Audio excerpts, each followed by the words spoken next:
راجل على الله لقى نفسه شايل 5 مواد في الجامعة، محطم نفسيا، بيدور كده على صاحبه أوتاكا راح فين، فبيلاقيه في مسرح الجامعة، فبيعجبه الموضوع جدا. ومن هنا كانت بداية محمد سالم في الشغلانة.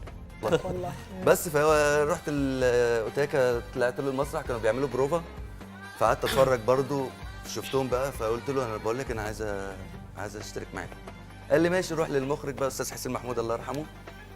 فليه احنا بنعشق محمد سلام. فسلام عليكم، اهلا بكم في برنامج الفيلم. انزل بتتر يا ابني. بس انا حاسس ان انا لو عملت كده هبقى انا اكني زي اللي بقتلهم بالظبط، يعني ان انا خذلتهم،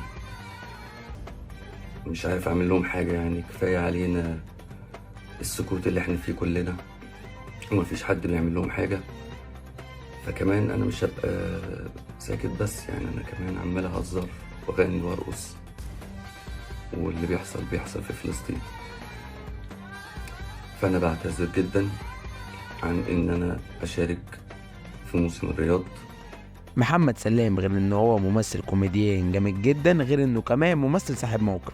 ونادر جدا لما تلاقي فنان دلوقتي ما بيطبلش ولا صاحب موقف، عشان كده احنا بنحب الراجل ده.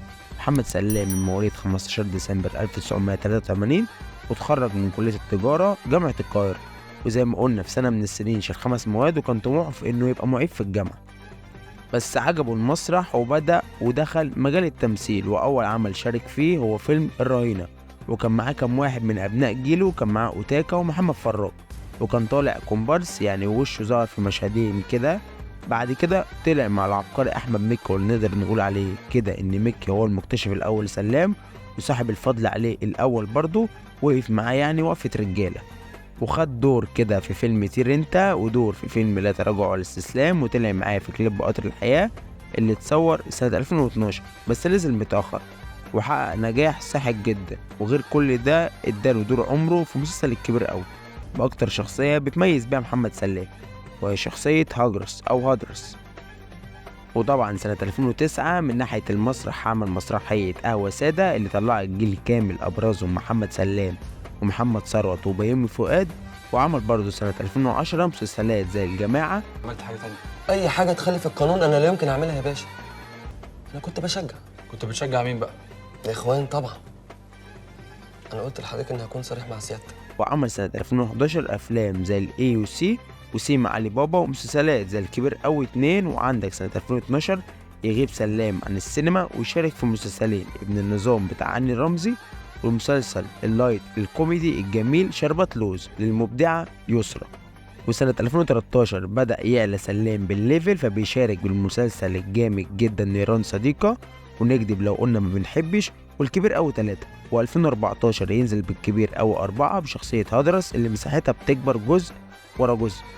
ويشارك في هيبقى رجل الغراب 1 وهيبقى رجل الغراب 2، ال3 أعمال دول في سنة 2014. حلو. تيجي سنة 2015 ويتعاون سلام مع شريكه بمعظم أعماله واللي ما بينهم كيميا بنت لذينة، الفنانة دنيا سمير غانم بمسلسل لهفة. وفي نفس السنة ينزل بالكبير أوي 5 وحق ميت. ومن ناحية السينما يشارك في فيلم كابتن مصر بشخصية قلاش. وسنة 2016 يعمل أكتر شخصية أنا بحبها لمحمد سلام عموما، وهي شخصية هاني الدبدوب اللي عملها في المسلسل اللي بعتبره أفضل مسلسل كوميدي في آخر 20 سنة، وهو مسلسل نيلي وشريهان. النضاره دي بيقول دوبي، تعالوا بينا يلا احنا وش الله. بس مفيش شله، هنروح انا وانت بس. ماشي. مالك يا هاني؟ ولا مالك يلا؟ ريحه الشراب هتموتني. انت هتستعبط؟ ما انا غسلان الاسبوع اللي فات. غسله ايه ده؟ ريحته قبر. انت ما بتحطيش دوني على الغسيل ليه؟ بس يلا لم نفسك، عيب كله. شخصية هاني الدبدوب الشخصية الهلس دي، الشخصية اللي متعرفش هي جدعة ولا نادلة ولا كريمة ولا بخيلة ولا نبطشي ولا هو ايه، بس كل اللي نعرفه انه بيضحكنا. ومن ناحية السينما يعمل سلام كلب بلدي وجحيم فلان. سنة 2017 بقى يعمل سلام كابتن أنوش وفي اللالا لاند. ومن ناحية السينما عمل آخر ديك في مصر وعندما يقع الإنسان في مستنقع أفكاره. وسنة 2018 أنشط سنة محمد سلام عموما، وعمل في التلفزيون خفة يد وأبو عمر المصري وكابتن أنوش 2 وربع رومي. ومن ناحية السينما عمل ليلة هنا وسرور وفيلم كبة بيضة.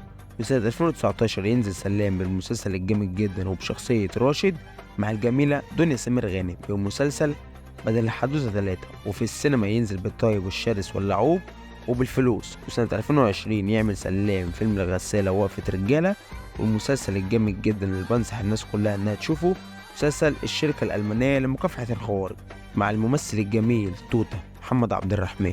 وسنة 2021 يعمل الفيلم اللي ما جابش ايرادات خالص، وهو فيلم للإيجار، اللي بالنسبة لي عمل فيه سلام أفضل دور ليه، ودوره هنا ما كانش كوميدي خالص، كان دور جد جدا، وأنصح أي حد إنه يشوف الدور ده لأنه بجد أفضل دور لمحمد سلام.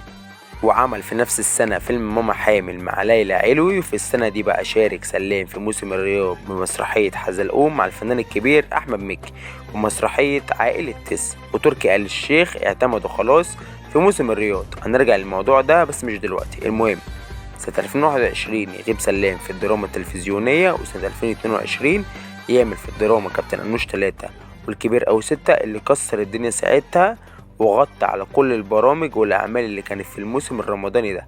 ومن ناحية السينما عمل سلام فيلم حامل اللقب، وفيلم عمهم، والفيلم الوحش جدا نبيل الجميل أخصائي تجميل. زي ما سلام عمل حاجات كتير حلوة، عمل برضو أعمال سيئة جدا من الآخرين لكن هو اللي كان بيحليها.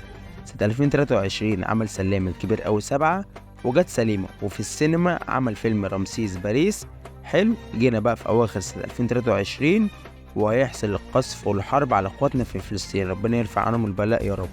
فكان معروض على محمد سلام مسرحية زواج اصطناعي اللي كان عرضها في موسم الرياض، وكان عرضها هيتم ساعة ما الحرب شغالة على اخواتنا في فلسطين. فطلع واعتذر محمد سلام عن الدور بكل أدب واحترام والشياكة.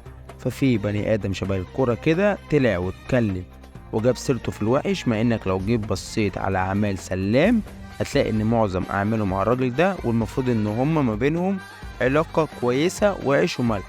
الظاهر ان كل الرجولة اتمنعت من اجل الجنيه. الجنيه بيعمل كل حاجة،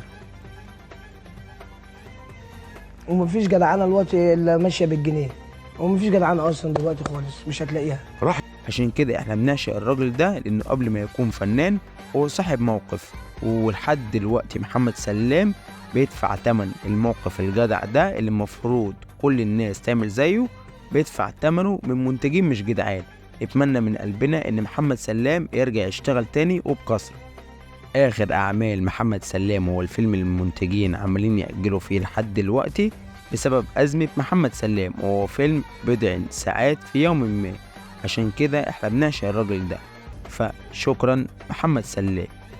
بس كده، انزل بقى اعمل لايك واشتراك والحاجات الجميلة دي.